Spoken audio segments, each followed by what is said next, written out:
मैं जब छोटी थी उस वक्त की बात है। ये मेरे होश संभालने से पहले की बात है। अब्बा के मिलने वाले एक अंकल हमारे घर आए। तब मैं बामुश्किल 8 बरस की थी। मेरे वालिद ने उनको रहने के लिए घर में जगह दे दी। हालांकि हमारा घर 2 ही कमरे पर मुश्तमिल था। उस शख्स का नाम सजावल था, लेकिन वालिद उसको प्यार से सावल बुलाते थे। अम्मी ने सावल के बारे में पूछा तो अब्बा ने बताया कि ये मेरा बचपन का दोस्त है, इन दिनों मुश्किल में है, उसके पास रहने की जगह नहीं है, तभी मैंने कुछ अरसा के लिए अपने घर में ठहरा लिया है। हमारी दोस्ती भाइयों जैसी है। उसने अपनी मुश्किल बयान की तो इनकार नहीं कर सका। आपने अच्छा किया, लेकिन इसको रात में सुलाइएगा कहाँ? बच्चों वाले कमरे में ये भी सो जाएगा। अभी तो सर्दियां हैं, वरना रात को छत पर सोने का इंतजाम कर देता। वालदा खामोश हो गईं। वो अब्बू से ज्यादा बहस और तकरार नहीं करती थी। सजावल और सावल दिन को एक करियाना की दुकान पर काम करता था और शाम को लौट आता। वो कभी खाली हाथ ना आता था। हमेशा हम बच्चों के लिए फल फ्रूट और कभी सुबह के नाश्ते का सामान, अंडे, डबल रोटी वगैरह ले आता। वो सिर्फ नाश्ता हमारे घर से करता, दोपहर का खाना अपने करियाना स्टोर के पास जाकर करता और रात को भी कहीं बाहर से खा लेता। कभी कभी जब वो आ जाता तो वालिद इसरार करके उसे रात के खाने पर साथ बिठा लेते। हम सब बच्चे इसको चचा कहते थे, क्योंकि वालिद कहते कि ये मुझे सके भाइयों जैसा अजीज है। बुरे दिनों में इसने भी साथ दिया था। वालिद की तनख्वाह ज्यादा न थी, घर का गुजारा बड़ी मुश्किल से हो रहा था। ताहम सजावल चचा के आ जाने से अब कुछ आसानी पैदा हो गई थी। खर्चा खत्म हो जाता तो वो अपने पैसों से राशन ले आता। कभी तेल दाल चावल खत्म हो जाते और उसे पता चल जाता, तब वो हर चीज खरीद कर ला देता और रकम न लेता। वो कहता कि मैं इस घर में रहता हूँ, इतना तो मेरा हक भी बनता है कि इस घर की खुशहाली में अपना हिस्सा डालूं। अम्मी से कहता, अगर आप मुझे इन बच्चों का सक्का चाचा समझ लें तो मेरे लिए उससे बढ़कर और खुश नसीबी क्या होगी कि मैं आप लोगों के काम आ सकूं। इन बातों से अम्मी मुतासर हो गई कि सावल वाकई एक नेक दिल और अच्छा इंसान है। अगर हमने इसको रहने के लिए जगह दी है तो वो भी हमारे एहसान का बदला चुकाने की पूरी कोशिश करता है। कोई अगर किसी तंग दस्त की तंग दस्ती को आसूदगी में बदल दे तो ऐसा आदमी किसको बुरा लगता है। दरअसल सजावल का किसी बात पर अपने बड़े भाई भाभी से झगड़ा हो गया था। तभी वो सामान लेकर अब्बा के पास चला आया। अब भाई के घर जाकर रहने पर तैयार न था। सावल अपनी कमाई में से आधी रकम हमारे घरेलू अखराजात में मिलाने लगा।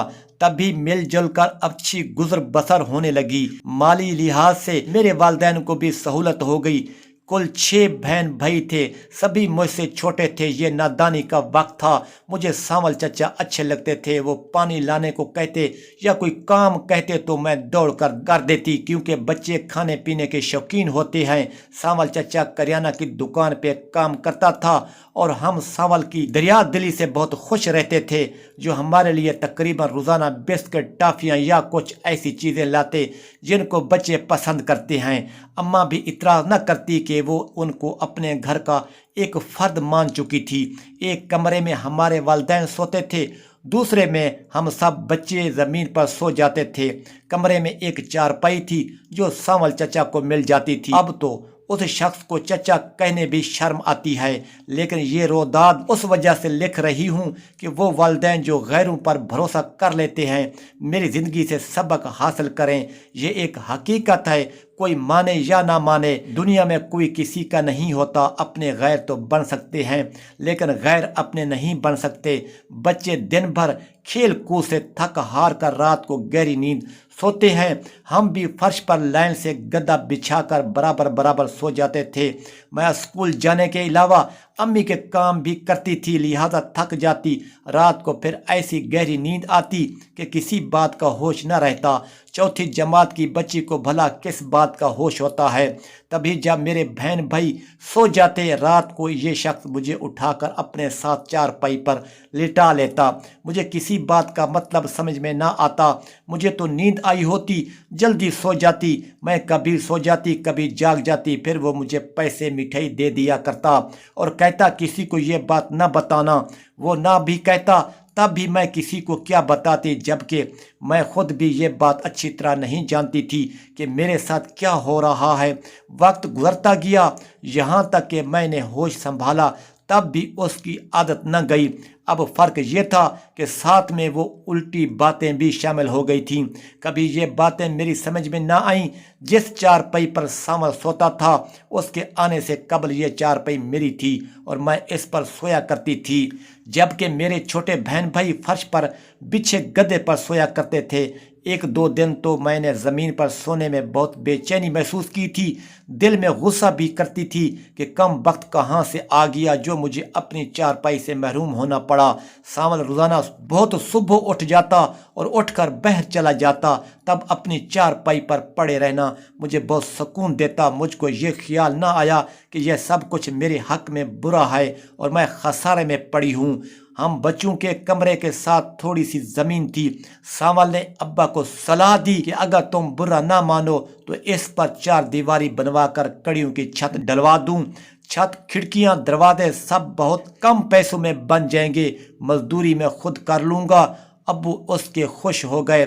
यूं भी घर में एक कमरे की बहुत ही जरूरत थी। उन्होंने कहा, सर में कड़वे तेल की जगह घी पड़ जाए क्या बुरा है, बिस्मिल्लाह करते हैं। देखते ही देखते चंद दिनों में एक छोटा सा कमरा तैयार हो गया। सामल ने हमारे कमरे के दरमियान दरवाज़ा बनवा दिया ताकि नया कमरे दूसरे कमरे से जुड़ा रहे। वालिद ने नए कमरे में नई चारपाई डलवा कर ये कमरा सजावल के हवाले कर दिया ताकि वो सुकून से अलहदा रह सके और बच्चे अपने कमरे में आराम से पढ़ाई कर सकें और सो सकें। अब हम बहनें अगरचे अपने कमरे में सोती थीं और सामल नए कमरे में। दरमियानी दरवाज़ा खुलने पे आसानी से खुल जाता था।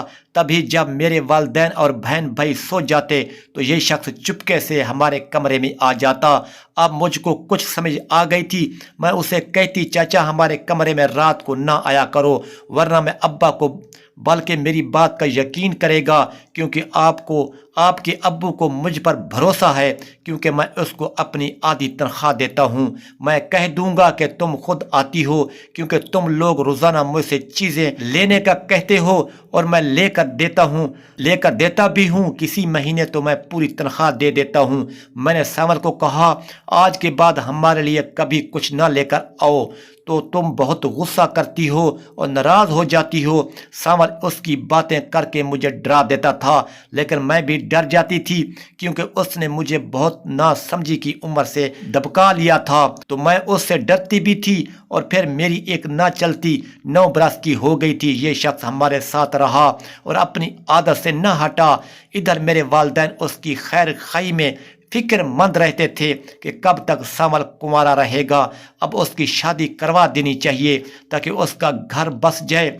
अब्बा के कहने पर वालिदा ने उसके लिए लड़की को ढूंढना शुरू कर दिया। किसी न किसी तरीके से जान पहचान करके मिडिल घराने में रिश्ता ढूंढ लिया और वहाँ सामल का निकाह हो गया। शादी के बाद कुछ दिन तो वो अपनी बीवी में खोया रहा। फिर वही पुरानी आदतें शुरू हो गईं। जब उसकी बीवी मेके जाती वो हमारे कमरे में आ जाता। मैं किसी को बता भी नहीं सकती थी, बस परेशान रहती। वालिदैन ने तरबियत ऐसी की थी कि किसी बात पर ज़बान खोलना अपने ऊपर जुल्म करने वाली बात थी। अब्बा से बहुत डरती थी कि जाने क्या कर गुजरेंगे। ना ही तब मुझ में इतनी हिम्मत थी कि अम्मी को ही बता देती। सामल से मेरा झगड़ा हो जाता तो वो तरह तरह से मुझे डराता, धमकियां देकर मुझे चुप रहने पर मजबूर कर देता। वो उम्र में मुझसे काफ़ी बड़ा था, तभी मुझ पर बहुत हावी रहा। मैं पूरी तरह इससे डरी हुई थी। ایک دن اس نے کہا کہ کریانہ والا کام بہت لیتا ہے اور تنخواہ کم دیتا ہے، میں الگ سے دکان کرنا چاہتا ہوں تاکہ کچھ رقم اکٹھی ہو تو اپنا گھر لے سکوں۔ ابو نے اپنے دوستوں سے قرض لے کر اور کچھ اپنی جمع پونجی اس کو دے کر دکان کھول دی۔ وہ چند ماہ میں ہی سارا مال ختم کر کے چلتا بنا۔ وہ تو چلا گیا لیکن اس کی وجہ سے میرا دل، دماغ، ضمیر مجھ کو ملامت کرتا رہا اور میں کئی پریشانیوں کا شکار رہی۔ میرا خیال کہیں ہوتا تھا، کام کہیں عجیب الجھن ہو گئی تھی۔ میری دوست حالت دیکھ کر پریشان رہتی، وہ سمجھتی کہ تم خیالوں میں گم رہتی ہو۔ انہیں کیا معلوم کہ مجھ کو اپنی اس داغدار عزت کا غم ہے جس کو ایک ظالم تار تار کر گیا ہے۔ میں امتحان میں بھی فیل ہو گئی، وہ شخص جا چکا تھا، میری سنہری عمر بھی میلی ہو کر نکل چکی تھی، مگر دل میں ارمان ہے کہ ختم نہیں ہوتی۔ اس کے بعد جتنے بھی حادثے میری زندگی میں ہوئے اس شخص کی وجہ سے ہوئے، ان کا ذمہ دار سمجھتی ہوں۔ اس کے چلے جانے کے بعد کم تری احساس میں اس طرح بری طرح پھنس گئی کہ ہر وقت کھوئی کھوئی رہنے لگی۔ سوچ سوچ کر دماغ چکرانے لگتا تھا کہ اس گندے انسان کو کیسے موت کی نیند سلا دوں، حالانکہ یہ کام میرے بس کا تھا نہیں۔ دعا کرتی اللہ کرے یہ کہیں چلا جائے، اس کی کہیں ایسی موت آ جائے کسی کو پتہ بھی نہ چلے، یا یہ دریا میں ڈوب کر مر جائے۔ جب وہ چلا گیا تو کچھ دن تک میں نے سکھ کا سانس لیا، قدرے سکون بھی ملا۔ میں اپنے کزن اسد کو بہت چاہتی تھی اور دل میں اس بات کا بہت احساس تھا کہ میں اس کے قابل نہیں ہوں۔ کافی عرصے تک بس خاموشی کزن کو یاد کرتی رہی، اور میری بد نصیبی دیکھیے کہ جب وہ خود میرا بن جانے پر راضی ہوا تو میں نے خود ہی انکار کر دیا۔ یہ انکار کرتے وقت میرے دل پر قیامت گزر گئی، لیکن اس کے سوا چارہ نہ تھا۔ انہوں نے میرا رشتہ میرے والدین سے مانگا تھا، ہمارے درمیان محبت کا کوئی نام و نشان نہ تھا، مگر اسد مجھے پسند کرتا تھا اور اس کی دلہن بننا تو میرا سب سے خوبصورت اس کا خواب تھا۔ جب والدین نے ہاں کہہ دی تو ایک روز اسد نے مجھ سے بات کی، بلکہ میری رضامندی کے بارے پوچھا۔ اس نے میری رائے لیتے وقت کہا تھا کہ دیکھو مہوش، اگر مجھ کو پسند کرتی ہو تو ہاں کہنا، میں تم کو ہر حال پر حاصل کر لوں گا، مگر ایک بات تم نے مجھ کو بتانی ہوگی کہ تمہارا ماضی میں کسی سے تعلق تو نہیں رہا، اور میں جھوٹ کبھی برداشت نہیں کروں گا۔ اسد کے منہ سے جب یہ الفاظ سنے تو میرے سارے خواب چکنا چور ہو گئے۔ بھلا میں اسد کو یہ کیسے بتا دیتی کہ میں اپنی زندگی کی سب سے قیمتی چیز لٹا چکی ہوں اور اب ان کے قابل نہیں رہی، یا پھر میں جھوٹ بول کر ان کو کیسے دھوکہ دیتی ہوں۔ وہ اسد مجھے تم اچھے لگتے ہو مگر شادی کے لحاظ سے اچھے نہیں لگتے۔ میں تم سے شادی نہیں کرنا چاہتی کیونکہ مجھے کسی اور سے پیار ہے، اور یہی سچائی ہے۔ میرے انکار سے اسد کئی مہینوں تک بیمار پڑا رہا۔ کاش میں اسے بتا سکتی کہ میری چادر میلی سہی مگر مجھ معصوم پر بچپن ہی پر ظلم ہوا ہے، اور میں نے تمہارے سوا کسی کو نہیں چاہا ہے۔ آج کے زمانے میں لڑکیاں اتنی جرأت مند کہاں ہیں، وہ بول سکتی ہیں، مگر ہمارے زمانے میں لڑکیاں گونگی رکھی جاتی تھیں، وہ حق بات کہنے کا بھی حوصلہ نہیں رکھتی تھیں۔ میں نے اپنی جنت خود ہی ٹھکرا دی اور اپنی اچھی زندگی گزارنے کا اپنے ہاتھوں اپنی خوشی کا خود گلا گھونٹ دیا۔ مانا کہ میں بچپن میں ڈرتی تھی، جس نے کبھی اپنے حق کے لیے آواز نہ اٹھائی، میں نے تبھی اپنے دامن میں آئے پھولوں کو خود ہی گرا دیا۔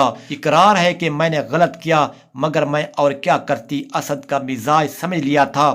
اپنی مجبوری کی داستان اپنے اوپر ظلم کی آپ بیتی سنا بھی دیتی تو یقین نہ تھا کہ مجھے معافی مل جاتی۔ عارضی معافی تو ہر مرد دے دیتا ہے اور اچھا بھی بن جاتا ہے، مگر میرے دل میں جو کانٹا تھا مجھے ہر وقت پریشان کرتا رہتا تھا۔ آخر کار ایک دن اسد میرے پاس دوبارہ آیا اور مجھ سے مہوش آپ کس کو چاہتی ہو، سچ بتاؤ۔ میں تھوڑی دیر خاموش رہی، آخر بتا دیا، اسد میں تم کو بچپن سے چاہتی ہوں اور آج تک تم سے محبت کرتی ہوں۔ اسد پریشان ہو گیا، مجھ سے پوچھا پہلے انکار کیوں کیا؟ میں مجبور ہو کر کہہ دیا، اسد اگر تم مجھ کو چاہتے ہو، مجھ سے محبت کرتے ہو، مجھ سے شادی کرنا چاہتے ہو، میرے ساتھ زندگی گزارنا چاہتے ہو تو میری گزری ہوئی زندگی کے بارے نہیں پوچھو گے۔ اسد نے ایک سانس میں کہہ دیا، زندگی میں کوئی بات اور کسی قسم کا دباؤ نہیں ڈالوں گا، وعدہ رہا کیونکہ میرا کزن تھا، مجھ سے سچی محبت کرتا تھا، میں نے اسد کو ہاں کر دی۔ اسی طرح میری شادی میرے چاہنے والے کزن اسد سے ہو گئی۔ آج تک اسد میرا پیار کرنے والے شوہر نے کچھ نہیں پوچھا۔ اسی طرح اسد اور میری پرسکون زندگی گزر رہی ہے۔ اگر ویڈیو اچھی لگی ہو تو ہمارے چینل کو سبسکرائب کرنا نہ بھولیے گا اور ساتھ ہی بیل آئیکن کو پریس کر دیجئے تاکہ ہر نئی آنے والی ویڈیو کا نوٹیفیکیشن آپ دوستوں تک بآسانی سے پہنچ سکے۔ شکریہ۔